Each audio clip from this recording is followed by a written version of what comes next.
अस्सलामुअलैकुम नाजरीन। तो जैसा कि आज हमारे एम अज़ादारी के इस पॉडकास्ट में एक ऐसी शख्सियत मौजूद है जो किसी तारुफ की मोहताज नहीं है, एक ऐसी अजीम शख्सियत जिनका नाम शायराना अंदाज और शायरी में काफ़ी बुलंद है, आली जनाब फ़ाज़िल जरैलवी साहब। तो दीन दुनियावी मसलों पे तो हम हमेशा से बात करते हैं। आज कुछ शायरी के मसले पर हम लोग बात करेंगे, उनसे तफसीलात पर कुछ जानते हैं शायरी के बारे में कि किस तरीके से शायरी की जाती है, क्या है नहीं है, ज़रा इस पे तफसील से बात करेंगे। सलामुन अलैकुम। अलैकुम वरहमतुल्लाहि वबरकातुहू। तो सरकार, मेरा तो पहला आपसे सवाल ये है कि हम जहमत नहीं देंगे ज़्यादा, और बस एक सवाल ये है आपसे कि आप चूंकि हमेशा से आप कोलकाता, आपका आना जाना बंगाल में रहा है, लेकिन इस बार जो आप कोलकाता आए थे तो वो किन किन के जरिए आप यहाँ पे आए, मतलब किन किन लोगों ने आपको यहाँ पे बुलाया? क्योंकि अक्सर तो आप आते ही रहते हैं, लेकिन इस बार जो आना हुआ तो वो किन के जरिए हुआ? औज़ुबिल्लाहि मिनश्शैतानिर्रजीम, बिस्मिल्लाहिर्रहमानिर्रहीम। सबसे पहले तो मैं नाजरीन को सलाम करता हूँ। अस्सलामु अलैकुम वरहमतुल्लाहि वबरकातुहू। फ़िलहाल मैं हमेशा से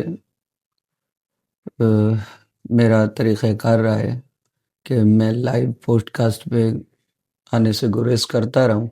जी। और लाइव आने से गुरेज़ इस वजह से करता हूँ जी। कि अच्छा फ़ील नहीं होता है, क्योंकि अक्सर व बेशतर लोगों का ये नज़रिया है जी। कि ज़िक्र अहले बैत कम किया जा रहा है और शोहरत ज़्यादा चाहते हैं जी। लोग।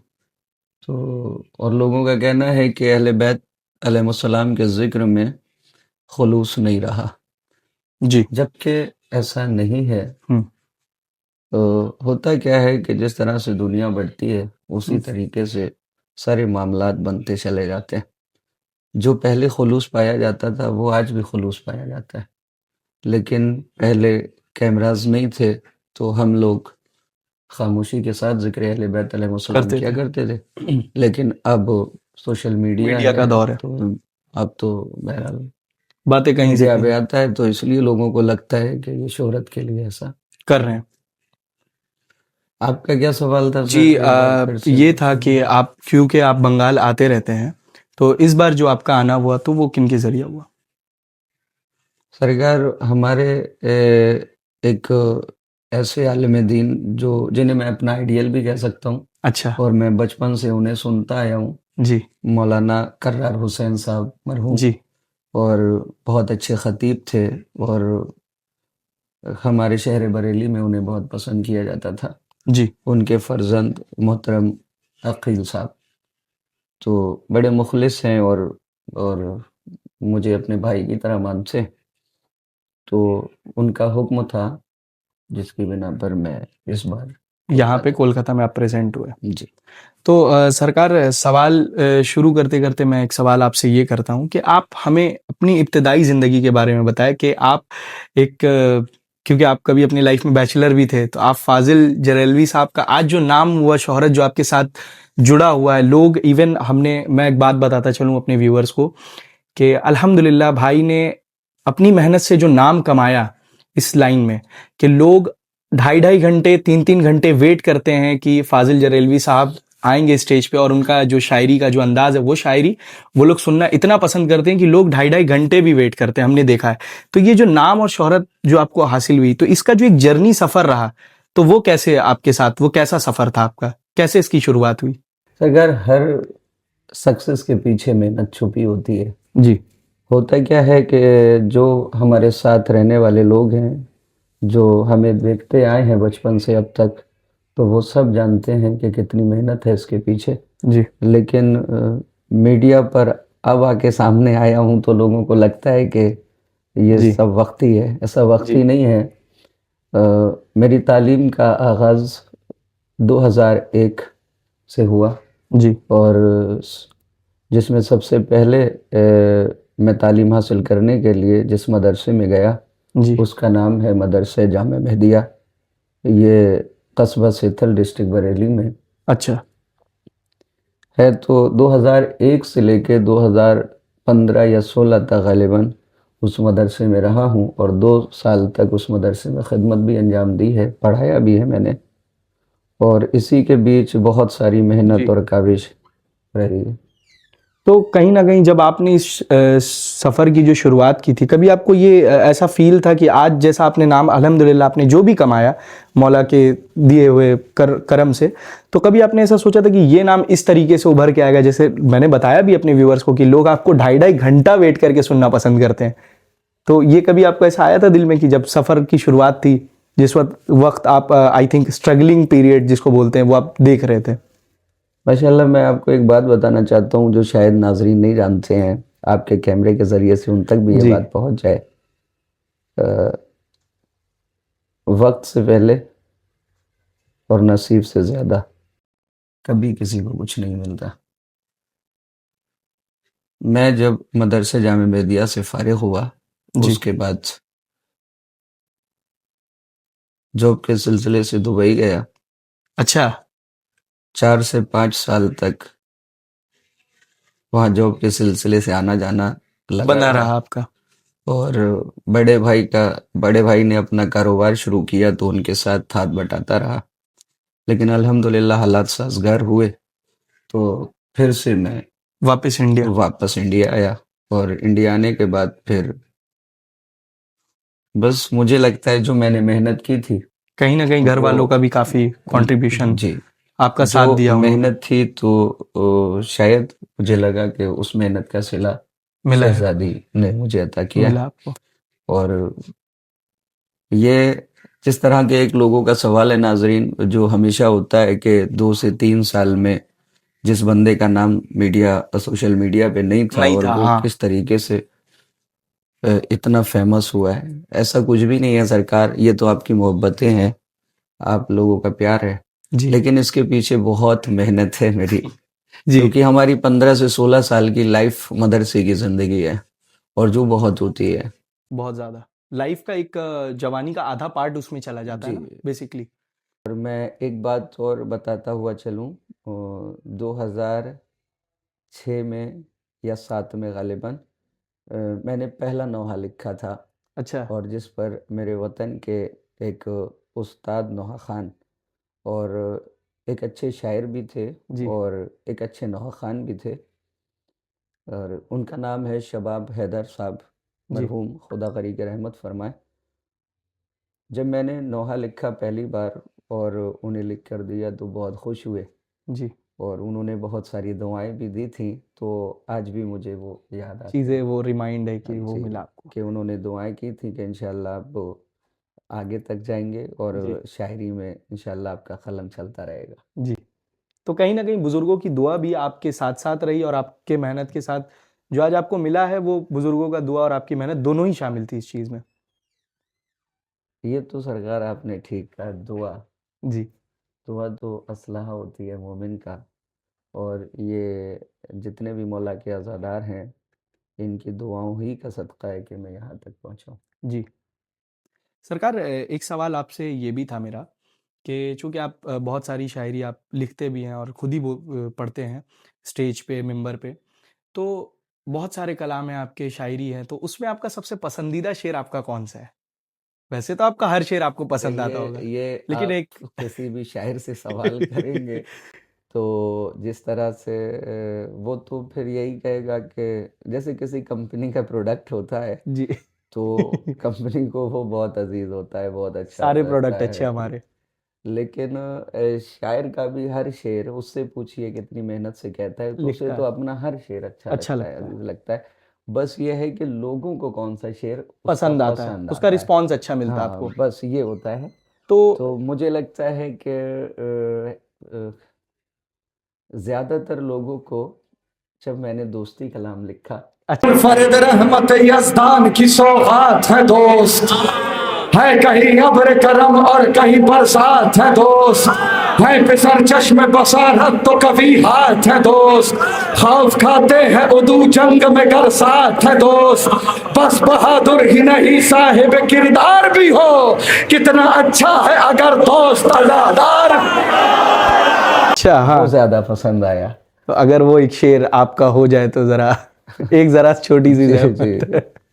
वो शेर। ए ये पूरा कलाम है, मुसद्दस है, तो इसमें एक बंद जो बहुत ज़्यादा पसंद किया गया और मुझे रील्स भी आई जिसके आपको ही स्टेटस भी भेजा गया लगाए गए जी लोगों ने, और इंडिया में, आउट ऑफ इंडिया इसके स्टेटस भी लगाए गए, क्योंकि ये एक मौजू दोस्ती ऐसा था कि हर बहरहाल कोई भी दुनिया में इंसान है और साहिब अक्ल है तो वो दोस्त दोस्त बनाता है, बनाता है और दोस्त सभी के हैं माशाल्लाह। तो उसमें एक बंद था कि खून के रिश्तों से ये रिश्ता है कोई कम भी नहीं, दोस्त अच्छे हो तो दुनिया का कोई गम भी गम भी नहीं, नहीं दोस्तों के बिना रंगी कोई मौसम भी नहीं, दोस्ती जैसा कोई दूसरा मरहम भी नहीं, फतवे मुफ्ती के भी कदमों में पड़े होते हैं, दोस्त जब मातमी हलकों को में में खड़े। खड़े होते हैं तो माशाल्लाह से। ये माशाल्लाह बहुत और काफी अच्छा रिस्पांस भी इवन पब्लिक का इस शेर पे आपको मिला है सरकार। तो चूंकि मैं एक बात ये भी बताता चलूँ कि आपने जैसा बताया कि दोस्ती का जो आपका शेर था ये काफ़ी वायरल गया, और मैं बताता चलूँ कि जिस वक्त हम लोग सरकार को सोशल मीडिया पे देखा करते थे और रील्स में आते थे, तो उस वक्त ये शेर मैंने भी डाउनलोड करके लगाया है अपने स्टेटस पे, और शुक्रगुजार हैं आपकी मोहब्बतों के। तो काफ़ी अच्छा, आई थिंक हमने भी उसका देखा था, व्यूज़ भी काफ़ी सही सोशल मीडिया पे वो वायरल थे। सरकार, आपका जो ये जर्नी है, ये जो पूरा सफ़र रहा आपका शायरी का, तो इस सफ़र के दौरान बहुत सारे शेर आपने लिखे, आपने बताया भी कि बहुत सारे शेर, मेरा हर शेर मुझे पसंद है, लेकिन जो पब्लिक के लिए आपने बताया ना कि डिपेंड ये नहीं करता कि हमें क्या पसंद है, डिपेंड ये करता है कि लोग सुनना क्या चाहते हैं हमसे। ये एक शायर के ऊपर एक बहुत बड़ी जिम्मेदारी है कि लोग उनसे क्या सुनना चाहते हैं। तो किस शेर ने आपको, जो आज मकबूलियत लोग कहते हैं कि 3 साल में इनको बहुत फेम मिल गया शायरी में, इस जगह पे आपको बहुत नाम हासिल हो गया, तो कौन सा ऐसा शेर था जिसने आपको सबसे ज़्यादा मकबूलियत दी? बड़ी माजरत के साथ एक बात हम आपसे जी कहें कि जी आपने जी कहा कि लोगों को क्या पसंद आता है, जी और एक शायर के लिए ये मसला होता है। जी अ, अगर ये सोच के कोई शायरी करता है तो मुझे लगता है कि फिर वो दर अहले बैत से जुड़ा नहीं। जुड़ा हुआ नहीं है। जी आप बस ये कर सकते हैं कि इब्तिदा में ऐसे सोचें कि लोग बात सुनेंगे, और उसके बाद तो जो हकीकी पैगाम है वो पहुंचाना है। ठीक है सरकार, जैसे हम किसी से एक बात प्यार से बोलें, दूसरी बात प्यार से बोलें, जब वो हमसे अच्छी तरीके से वाबस्ता हो जाए, जुड़ जाए और बात पर तवज्जो देने लगे, फिर हमने वो बात उस तक पहुंचाना है जो अहले बैत अलैहिमुस्सलाम का पैगाम है और जो इस्लाम का पैगाम है।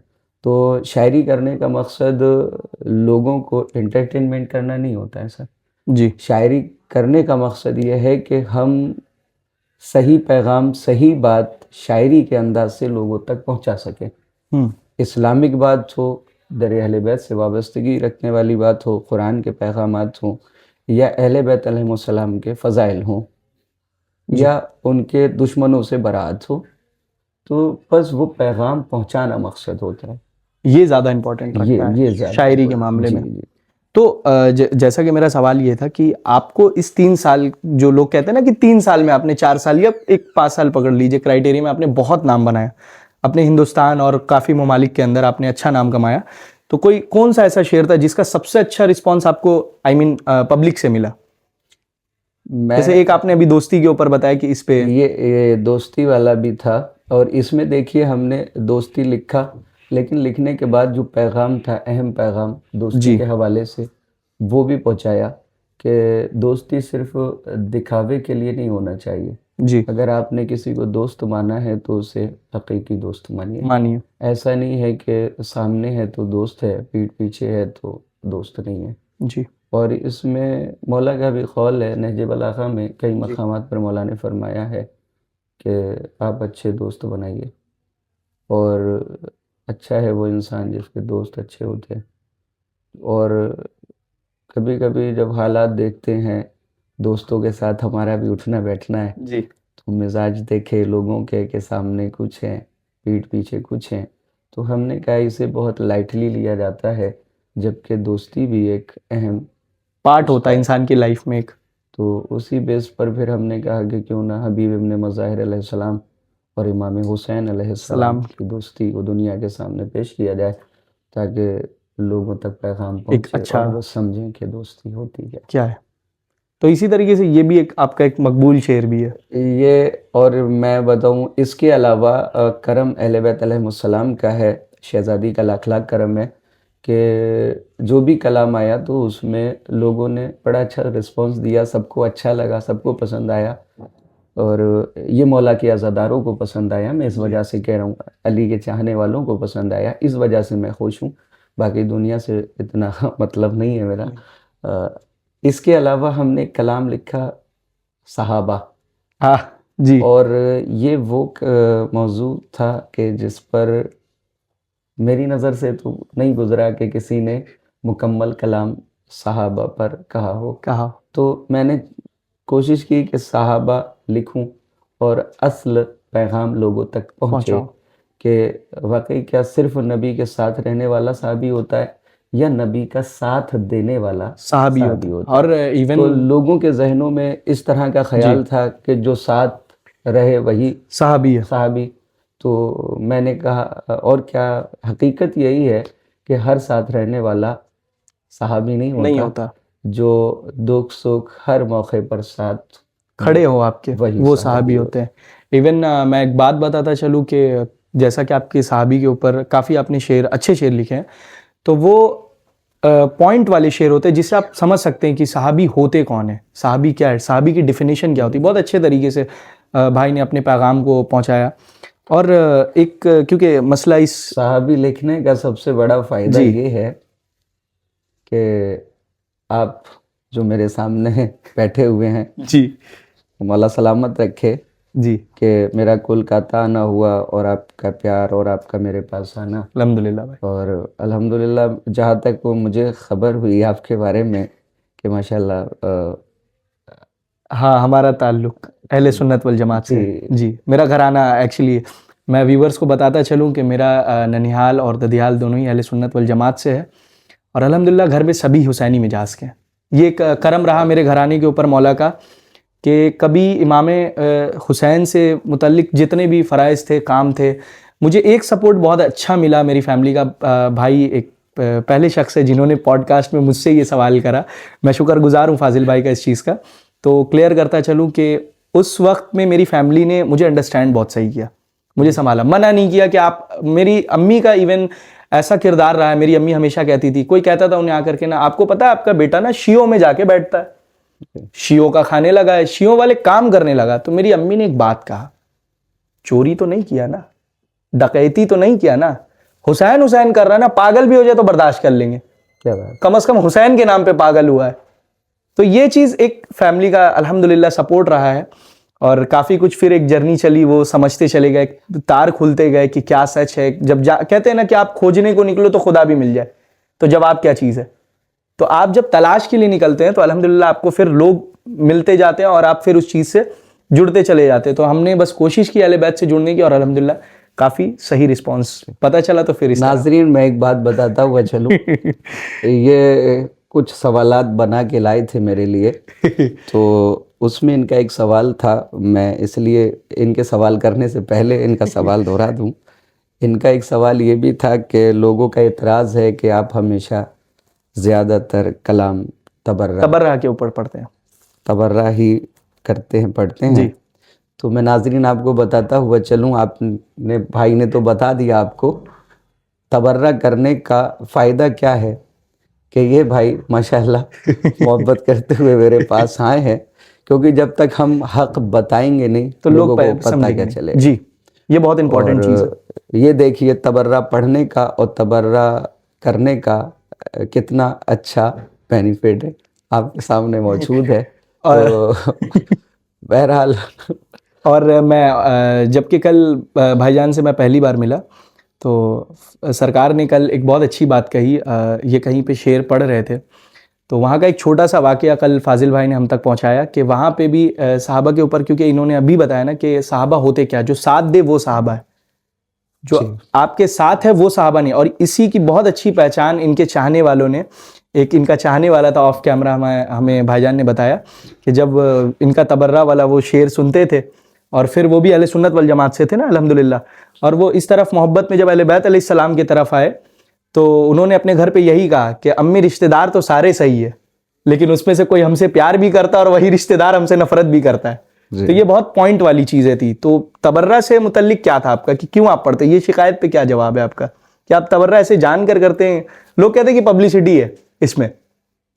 सरकार पब्लिसिटी नहीं है। जी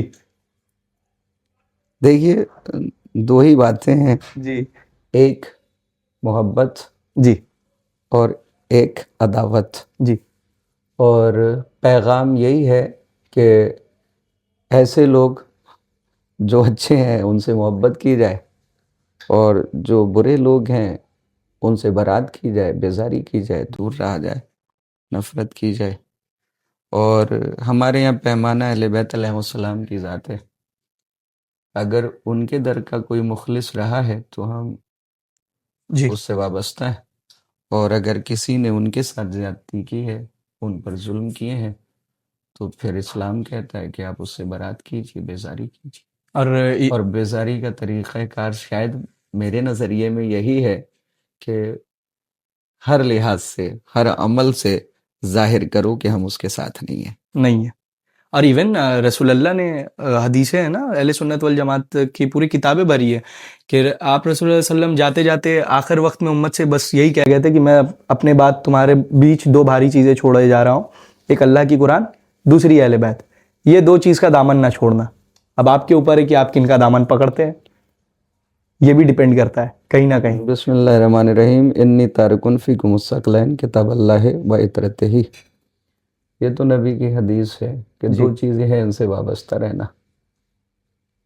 ठीक है, वाबस्तगी है। देख, और सब ने एक्सेप्ट भी किया, कबूल भी कर लिया कि अहले बैत को मान लिया, कुरान को भी तस्लीम कर लिया। जी लेकिन सरकार, किसी को मानने का तरीक़ा ये नहीं है कि सिर्फ आप उससे दोस्ती रखेंगे। हाँ आपको उसे भी मानना है जो उन्हें मानता है, जी, सारे लोगों से और हाँ, उनसे जो जुड़े हुए हैं, दोस्त है उनका तो उसे दोस्त रखना है, और उनका जो दुश्मन है उसे उनसे दुश्मन दुश्मनी रखनी रखना है। है। ये हकीकी मोहब्बत है। लेकिन ऐसा नहीं हो सकता कि हम उनसे भी मोहब्बत करें और जो उनके दुश्मन हैं उनसे भी उनसे भी मोहब्बत मोहब्बत करें। करें। अगर ऐसा कुछ है तो फिर हमारी मोहब्बत मोहब्बत नहीं ना, मोहब्बत नहीं है, सिर्फ फिर दिखावा आप हर है। जगह पे अच्छा बनना चाह रहे हैं। जी, आपके नज़र पे आपके लिए अच्छा, मेरे नज़र पे मेरे लिए अच्छा। तो ये मोहब्बत ही नहीं। तो सरकार, चूंकि काफ़ी वक्त लेकर के आपको काफ़ी ज़हमत हमने दी है, एक आखिरी सवाल के साथ मैं अपना ये एपिसोड मुकम्मल करना चाहूँगा। आखिरी सवाल ये, चूंकि आप शायरी काफ़ी साल से कर रहे हैं सरकार, आप तो जी। आज के वक्त में मौजूदा दौर पे जो शायरी हो रही है और जो आप देख रहे हैं, और आप जब से शायरी आप कर रहे हैं, कोई भी वक्त से आप अगर आप शायरी कर रहे हैं, तो आज के वक्त की शायरी और पहले की शायरी में आपको कुछ फ़र्क दिखता है? या जैसे कि मैं सवाल अगर आपसे करूं तो आज के जितने भी खतीब हैं, खतीब सारे ही बराबर होते हैं, छोटे हों बड़े हों, सारे खतीब बराबर हैं जो जिक्र अहले बैत कर रहे हैं मिंबर से। तो कहने का मतलब ये कि आपको कोई ऐसी कमी लगती है कि हाँ, शायरी में आज कहीं ना कहीं ये कमी आ रही है, अगर इस चीज़ को ठीक किया जाए और इन बातों की ताकीद की जाए तो आई थिंक शायरी और भी अच्छे तरीके से उभर के आ सकती है। तो अगर वो बताना चाहे आप अपनी तरफ से।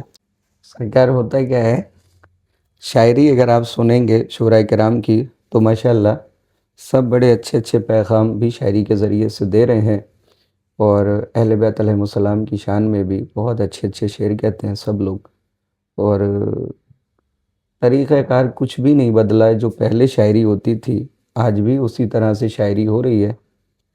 बस थोड़ा सा चेंज हुआ है कि जी पहले जो मस्कन या बनाया जाता था जी महफ़िल का, वो अलग था। आज जो हम स्टेज बनाते हैं वो अलग है, क्योंकि दुनिया जिस तरह से तेज़ी के साथ आगे बढ़ी बढ़ और रही। माहौल चेंज हुआ, और सब देखिए कैसी दुनिया की चकाचौंध है। तो बस महफ़िल का अंदाज़ बदला है, स्टेज का अंदाज़ बदला है, वरना शायरी जैसे पहले होती थी शायरी वैसी आज भी होती है। डिफरेंस तो कुछ नहीं कुछ डिफरेंस नहीं है। जी।